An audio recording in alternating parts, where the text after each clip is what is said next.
Hello Cancer, welcome to Guruma Hindi tarot.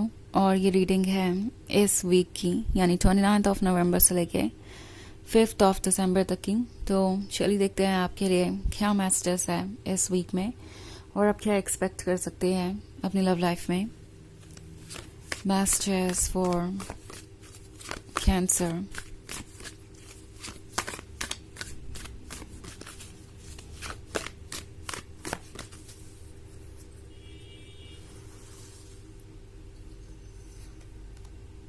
The oldest one, Ace of Challenges, 10 of Spells, the Forest Lord, and the 7 of Boons. Okay. So, 10 of Spells के होने का मतलब है जैसे कि life एक different direction में जा रही है और यहाँ से कुछ भी रिवर्ट होना पॉसिबल नहीं नजर आ रहा है। नाउ 10 ऑफ स्पेल्स आपको शायद अच्छा नहीं महसूस हो रहा क्योंकि एस ऑफ चैलेंजेस का कार्ड है, तो साइलेंस है आप दोनों के बीच। हो सकता है ये पर्सन बिल्कुल शांत हो, आपको पूरी तरीके से इग्नोर कर रहे हैं, वो भी बिना किसी वजह के। लाइक उन्होंने कोई एक्सप्लेनेशन नहीं दिया, कुछ कहा नहीं और उनका बिहेवियर यूं ही चेंज हो गया।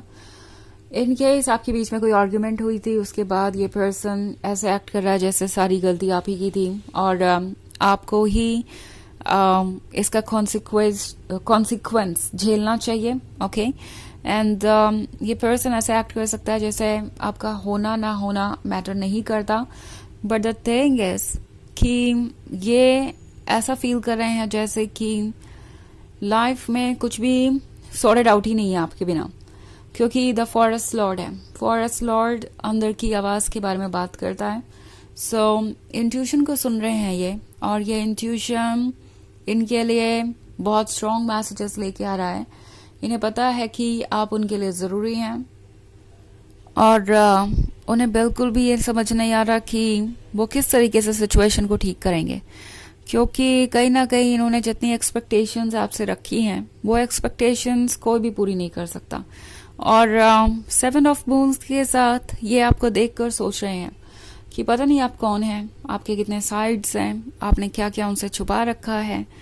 अपनी इनसिक्योरिटी की वजह से वो इस तरह से सोच रहे हैं। इट्स नॉट लाइक कि आपने ऐसा कुछ किया है कि वो ऐसे सोचें, ये सिंपली उनके थॉट्स हैं, क्योंकि ये उनके मन में कहीं ना कहीं डर बैठा हुआ है कि ये रिलेशनशिप वो लूज कर देंगे। ओके और ये सोच रहे हैं कि उनके पास और कोई चॉइस भी नहीं है। इस पॉइंट पे ये हेल्पलेस है, लेकिन कोई एक्शन लेने को तैयार नहीं है। 10 ऑफ स्पेल्स किसी बर्डन को दर्शा सकता है, किसी तरीके के पास्ट को दर्शा सकता है, और ऐसा लग रहा है जैसे कि किसी चीज का इस पर्सन को रिग्रेट है। ओके उन्हें लग रहा है कि उन्होंने कहीं ना कहीं बाउंड्रीज क्रॉस कर दी है, या इस तरीके से आपको अवॉइड करके उन्होंने कुछ ऐसा किया है जिसके बाद उन्हें आप कभी रिस्पेक्ट नहीं करेंगे, उन्हें आप कभी पॉजिटिव लाइट में नहीं देखेंगे।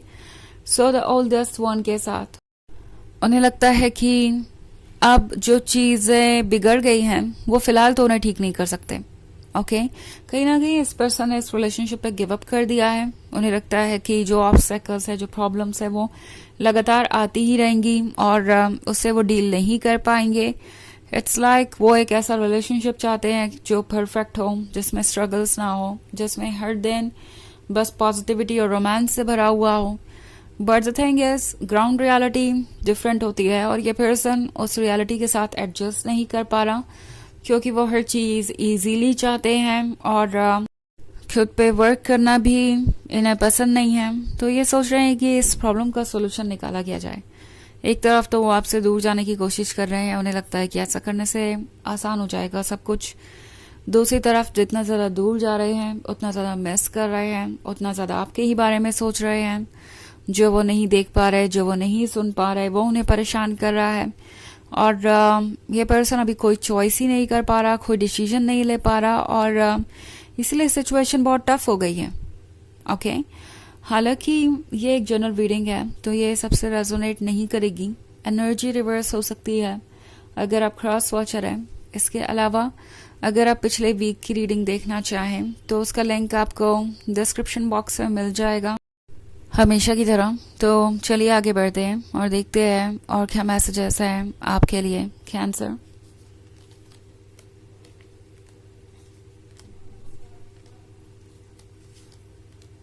Seven of Spells, the Hermit, Keeper of Spells, Weaver of Challenges, and Child of Challenges. Okay. So, Seven of Spells यहाँ पे है, तो ये पर्सन सोच रहा है कि आखिर वो क्यों नहीं इस रिलेशनशिप को सक्सेस बना सके। वो सोच रहे हैं कि क्या उनके तरफ से कोई कमी रह गई या ये आप थे। फिगर आउट करने की कोशिश कर रहे हैं कि वो क्यों इस पे गिव अप करने पर मजबूर हुए, क्योंकि अब उन्हें रियलाइज हो रहा है कि ये एक ऐसी चीज थी जिसपे वो कभी भी नहीं गिव अप करना चाहते थे। ये एक ऐसी चीज थी जो उनके लाइफ को इंटरेस्टिंग बना सकती थी। ये एक ऐसी चीज थी जो उन्हें खुशियां दे रही थी और अब इसके बिना वो अधूरा महसूस कर रहे हैं। सो एनालिसिस चल रहा है और द हर्मिट मोड में ये पर्सन अक्सर यही सोचता रहता है कि आखिर उन्होंने इस रिलेशनशिप पे गिव अप क्यों किया, क्योंकि उन्हें पता था कि आपका लव उन्हें मिला। ये अपने आप में किस्मत की बात थी, ऐसे ही चीजें नहीं होती। वो इस रिलेशनशिप को सिर्फ इसलिए इग्नोर कर रहे थे क्योंकि उन्हें लग रहा था कि वो इससे हैंडल नहीं कर पाएंगे। जब चैलेंजेस आना शुरू हुए तो ये उसे हैंडल नहीं कर पाए और कहीं ना कहीं बचने का रास्ता ढूंढने लगे। अब चाइल्ड ऑफ चैलेंजेस के साथ ये पर्सन अकेला सा महसूस कर रहा है। उन्हें लग रहा है कि अगर उन्होंने थोड़ा और एफर्ट किया होता तो शायद ये रिलेशनशिप आज उनके पास होता। नाउ ये वो पर्सन है जो शायद परेशान हो गया था या ओवरवेल्म हो गया था, और ये सिर्फ इस रिलेशनशिप की बात नहीं है।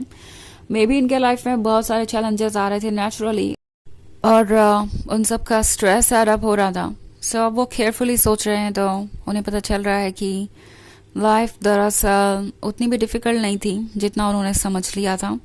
और अब थोड़ा सा रेस्ट करने के बाद इस पर्सन को लगता है कि वो पहले से ज़्यादा प्रिपेयर्ड है आगे बढ़ने के लिए, बट आगे बढ़ने के लिए अब रास्ता ही नहीं बचा। उन्हें लगता है कि जो उन्होंने किया है उसके बाद उन्हें आप डेफिनेटली अपने लाइफ में वेलकम नहीं करेंगे। ऑल्सो कीपर ऑफ स्पेल्स है, तो ये पर्सन जानता है कि आप फियर्स हैं, आप प्रैक्टिकल है और अपने डिसीजंस ले सकते हैं। सो उन्हें कहीं ना कहीं इस बात का भी डर है कि अगर वो आपको अप्रोच करें तो आप उन्हें रिजेक्ट कर देंगे। आप पुरानी बातों को अब भूल चुके हैं और आपको फर्क नहीं पड़ता कि वो क्या कर रहे हैं क्या नहीं। सो ये एक डर है जिसकी वजह से ये पर्सन कुछ कह नहीं पा रहा, और अभी भी सोच रहा है कि शायद यही बेहतर होगा कि वो अपनी फीलिंग्स को भूल जाए धीरे धीरे वक्त के साथ, बजाय कोई एफर्ट करने के। ओके, तो चलिए देखते हैं आपके लिए ऑरेकल मैसेज क्या है।